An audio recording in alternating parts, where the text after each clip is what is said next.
Hello and welcome. I'm Kimberly Underwood, Senior Editor at AFCEA International's Signal Magazine, and I'd like to welcome you to our executive interview series. Today, we're going to step into the exciting world of additive manufacturing. I'm sitting down, virtually of course, with David Benhaim, the co-founder and CTO at Markforged, which is based in the Boston area. The brain trust of Markforged from its inception, David as CTO guides the company's technology advancements and research and development. He has a degree in electrical engineering and computer science from MIT. Welcome, David. Thank you for having me. And David, many people may not be as familiar with additive manufacturing. It goes way beyond simple 3D printing with plastics. It combines state-of-the-art machinery, advanced substances such as powdered metals and carbon fiber fabrication, multi-layer fiber reinforcement, and sophisticated printing software and advanced computer systems. And many people may not be as familiar with Markforged. Can you share some perspective on the company and how it fits into the advanced manufacturing industry? Yeah, absolutely. So manufacturing in general and 3D printing and AM is technology that I get super excited about. So I love coming on here and talking about the problems that we're solving and the technology and how we're doing that, and also the customers that we're working with as well. So the way I tell this story is with a bit of time travel. So go back to 1903, kind of the height of the Industrial Revolution in American manufacturing, and you've got Henry Ford, who has the idea and the prototype for the Model T. It takes him 5 years to take that prototype, that idea, to manufacturing and actually start shipping full-scale Model T, 1908. Fast forward 100 years later, you've got Elon Musk, who takes over Tesla, who has the idea for the Model S. Fast forward 5 years, Model S starts rolling off the assembly line. 100 years apart, and it still takes someone 5 years to have an incredibly ambitious manufacturing idea to market, right? And so Markforged got started in 2013 to kind of change the way that people make things, right? To reinvent manufacturing. That's our mission. And so Markforged is special in additive manufacturing in the sense that we kind of sparked off this additive 2.0 motion. So additive 1.0, like kind of any other technology, was the invention of the technology, and you had a bunch of cool things you could do with it, right? On the high end, you had these ultra expensive metal printers with lasers and powdered metal that a lot of folks on here might be familiar with. You have to build out a special room. They're very expensive. You have to train technicians, special software, but you can make these beautiful titanium 3D printed parts that go on rockets, that go in certain kind of niche applications. And on the low end, we saw these kind of desktop plastic printers start to emerge. Things like MakerBots or Ultimakers that were very easy to use and low cost, but were limited to the kind of range of plastic, right? So these are parts that you could not put in rockets, but you could play with in your family room, right? And so enter Markforged. My co-founder, Greg Mark, invented a way to print continuous strand composites and combine that with the ease of use of plastic. And then 3 years later, we invented a new way to print metal with the same concept, right? So we took all the strengths and benefits of metal and combined that with the ease of use of plastic. And actually, you can see behind me, these are our Metal X printers, which are super easy to use and can get you an industrial strength part without any kind of special training. And so that's actually the problem that we're solving, which is accessible industrial strength parts. And if anyone here has ever manufactured anything, you can know that it's not as easy as snapping your fingers and the part appears. And so if you're a mechanical engineer or manufacturing engineer, designing a part or imagining a part is super easy, right? Our engineers are phenomenal at CAD or design or scanning something, but actually getting that part into physical production and in your hands can be a real pain. And so with the Markforged platform, you have an idea on one side, you shove it into our software, and our software handles all the material calculation and the simulation that you need to do. And out the other side, you get basically an email, and then you have an industrial strength part that's ready to go on the factory floor or into your product or into deployment, whatever you need for it, right? And so we got started in 2013. We've grown kind of like a weed, addressing this super valuable problem in manufacturing. We've got 170 patents issued and pending on our technology. We've expanded beyond carbon fiber. We do metal now, and we're going to continue to bring new advanced technology that makes it easy to get industrial strength parts at anywhere. Right, sure. And what kind of role does Markforged have with the U.S. government and the Department of Defense and the associated ecosystem that supports it. Okay, so I'll start this off with kind of one of our favorite quotes, which is from Eisenhower. You will not find it difficult to prove that battles, campaigns, or even wars have been won or lost primarily because of logistics, right? And the US government, the Department of Defense, the US Armed Forces are some of the world's foremost experts in logistics, right? The strongest logistics engine in the world.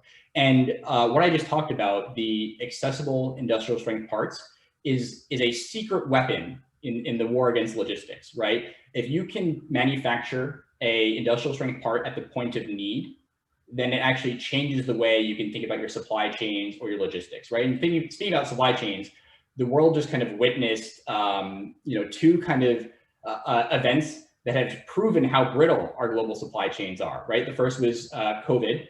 It was pretty hard to get toilet paper and other things. You still can't get cars or other products right now. And I think just the other day, a boat got stuck in the Suez Canal, which is seriously hindering global trade and production, right? And so right now, there's folks who can't get other objects, right? And so imagine a world where the U.S. Army or the U.S. Navy or whoever could print the part that they need on site, whether it's in a Department of Defense lab or a Marine in a tent in a desert somewhere, right? And so Markforged has been partnering with various U.S. government agencies. And the majority of our business is with the Department of Defense, but we also work with the Department of Energy, with NASA, and increasingly with new areas within the civilian part of the government, such as the Coast Guard and the FBI. In fact, one of our first 10 printers shipped out to a couple of U.S. Army research labs and to NASA. What they're doing with machines, I can't tell you about. In 2020, we announced a partnership, an investment from Incutel. So they're helping us kind of provide technical solutions to some of the more classified areas of what the government's working on. We have a program of record with the US Marine Corps called XFAB. This is something I think is super cool. It's essentially a shipping container that can be deployed kind of anywhere in the world that contains inside of it advanced additive manufacturing solutions. So with Markforged, you have two what's called our X7 machines. These are the composite machines that are connected over a micro kind of private network to a laptop that's running Markforged software that actually allows engineers or Marines or whoever to print parts on demand wherever they're needed, right? And we've been working with a number of other kind of government agencies to actually kind of battle test, both physically, so drop testing and wavetable testing, vibration testing, and we brought the machines to the cyber range and had folks kind of virtually shoot them up to make sure that they're secure, to make sure that these products are ready to be used kind of anywhere. Right, sure. And in this digital age, especially with software and advanced computer systems, cybersecurity touches almost everything. What makes Markforged unique from a cybersecurity perspective? So this is something I'm super passionate about because as a digital citizen of the world, I care about my privacy and cybersecurity, and I happen to be in a lucky position right now to provide that for our customers, kind of whatever their situation may be, whether it's a machine shop in the flyover states that prints parts for machines that make cars, or a Marine using this somewhere in a desert, right? And so if you think about it, like, let me think. So, okay, so one of the unique things about Markforged is that, and the way I pitch it is, we're actually a software company that happens to produce hardware, right? And like any other software company in today's day and age, cybersecurity plays a pivotal role in how our products are presented. And it's not just the cybersecurity of the device or our software, but it's actually the whole company's position. And so from day zero, every employee at Markforged goes through security training. We have, I would call a leading position in cybersecurity within Additive. We're the only additive manufacturing company that makes hardware, software, and materials to have an internationally certified cybersecurity program. We got ISO 27001. We are starting work on our SOC 2, and we'll eventually be going for a CMMC level 3. I'm super excited to roll that out. We've partnered with various DoD groups to actually build out a STIG, a secure technology implementation guideline for our printing platform that will allow you to kind of drop it in anywhere without having to go through recertification again. And again, going back to it, it's not just about the products, it's about how everyone at Markforged does business on a daily basis, right? It's our processes, it's our people, it's our physical security of our manufacturing centers, of the devices themselves. And then it's actually our security program on how we build software, right? So again, Markforged being a software company, the software is the glue that connects your ideas to the hardware, to the materials, to the final part. And we are routinely battle testing that software, whether it's through pen tests or actually attacking the machines, and giving it out to third parties so that they can test it themselves, and then patching whatever vulnerabilities they find. So we take this incredibly seriously and have made a massive investment. Our team is expected to more than double, our cybersecurity team is expected to more than double this year, 2021, and we're going to continue to invest as the company continues to grow. Right, sure. And I understand Markforged has a layered approach for cybersecurity across the additive toolchain. Can you explain what the additive toolchain is and why is it important to the federal ecosystem? Thanks. Yeah, so when we talk about the additive toolchain, and this is really where I'll take some time to kind of explain additive manufacturing, we're talking about everything from the problem that you're trying to solve to eventually the finished AM part, the physical part, and then that part in its application, right? And so, the problem you're solving, you need a part to fix this thing, you need a part to replace this thing, you are designing a part to do something else, right? And that data, whatever is the representation of that part can start, it could be a 3D scan of a part that you don't have a drawing for, right? It's been out of production. It could be tooling to manufacture a part that you don't have on site. It could be a new part to solve a problem wherever you need it, right? And so it could start in a number of different systems, your PLM, your PDM, your CAD system.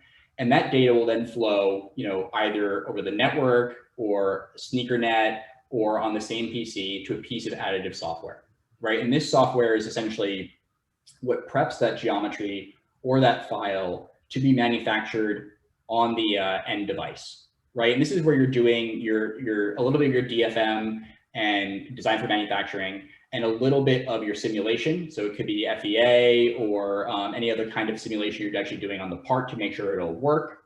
And along this tool chain, there'll be various other pieces of software that plug in, right? Anytime you have data exchange or something is leaving a machine, that's another place that you have to secure or think about, how the data is being transitioned or what the permissions are on it.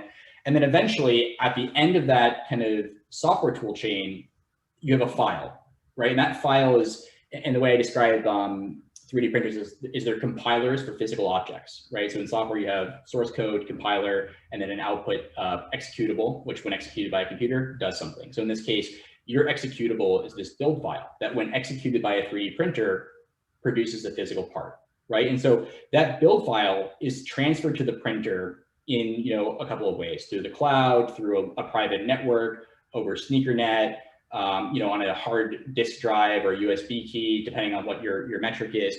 And then the printer takes that file and executes it, right? And it's actually moving the print head around, it's aiming a laser, it's moving some materials, and it's producing that part over time.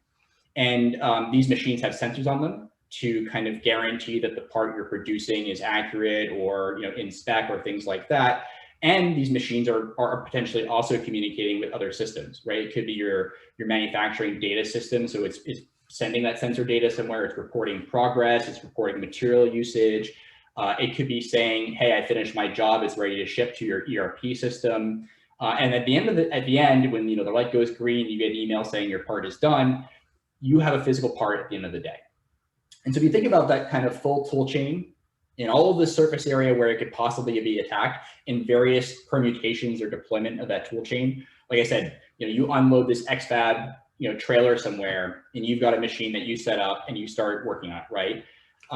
Like it could be, how that machine is configured. It could be the input file to the program. It could be some malware on the machine that's doing the CAD design that is actually attacking this. And so when we talk about securing the additive tool chain, we're talking about a comprehensive layered approach that both encompasses each of those steps, but then the connection of each of those steps, right? And so Markforged has kind of essentially broken this down and looked at, okay, what are all the ways we can add configurable layered security for each of these steps, right?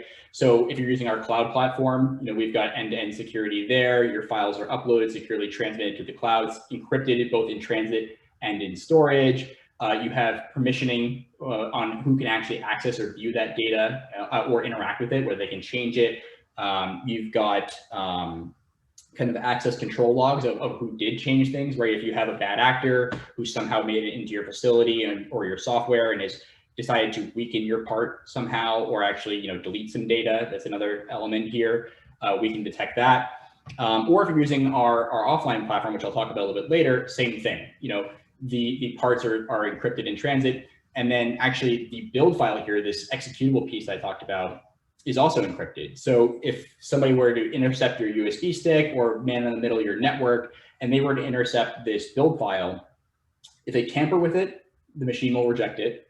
If they try to insert instructions in there to do some other bad thing, the machine will inject it. If they walk away with it and they try to go read it and reverse engineer your secret data for your secret part, they won't be able to read it because it's obfuscated. And when the machine actually executes it, the machine itself is reasonably secure, as in you can't connect to it over the network without special authorization. And this is actually where it gets very interesting with the DoD, because for almost every other one of our customers, if you've made it over the walls, through the doors, past security, onto their manufacturing floor where our printers are actually working, you can consider them breached, right? But the DoD has a number of different scenarios where our printers are deployed, where you might have to leave the printer behind, right? You might have to vacate it, and you expect the printer to delete all the information on it, so that if a bad actor got access to that printer, they couldn't get access to your data on the device, right? Well, one of the things we say in security is physical security is like root access, right? Or sorry, physical access is root access, which basically what we've seen with the iPhones, right? If you have an iPhone for long enough, you can eventually break into it and capture the data on it, right? So in our case, we have a number of various steps in the process where if the data is being handled, it's being immediately deleted afterwards, so that if you actually got access to these machines and broke in through our front door, back door, side door, whatever you want to call it, you wouldn't get access to that information. And if you did, it would be essentially useless because it's obfuscated, right?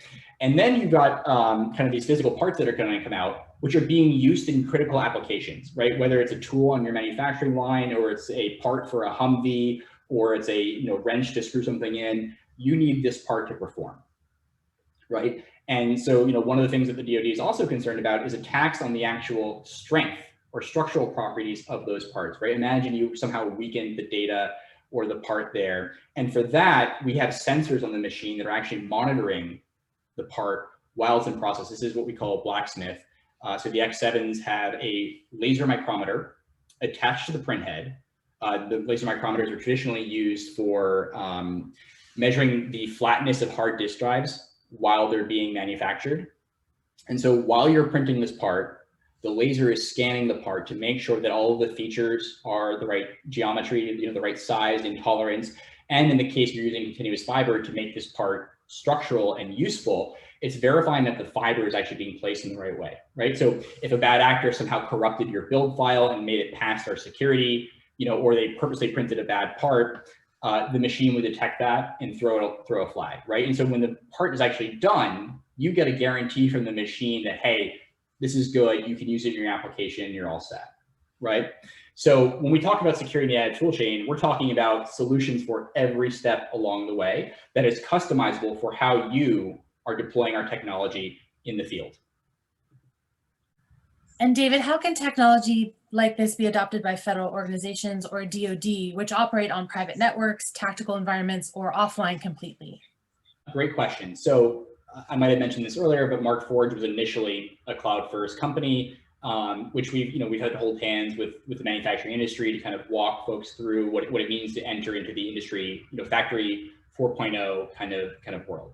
But we have a number of customers who, either don't have internet or can't have internet or can't access the public cloud from where they're actually operating, right? Like I said, it could be a factory someplace in the secret, base, or it could be on the front lines or forward deploy bases where where internet is unreliable.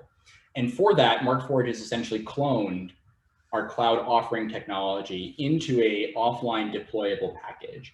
And so, again, this is designed for various configurations. So you can have, a single engineer or manufacturing engineer, on site with a laptop plugged into the printer, running our offline software, or you can have them running this offline software connected over the local area network to what we call our LAN connector, which is essentially an offline hub that will connect over a private network machines to this offline software that actually gives you almost all the functionality of the cloud. So you can monitor prints, you can send files remotely, you can share files with other engineers on that network, and it provides robust configurable security options for you and your IT team to configure exactly how this manifests and how it connects and how it talks through your network.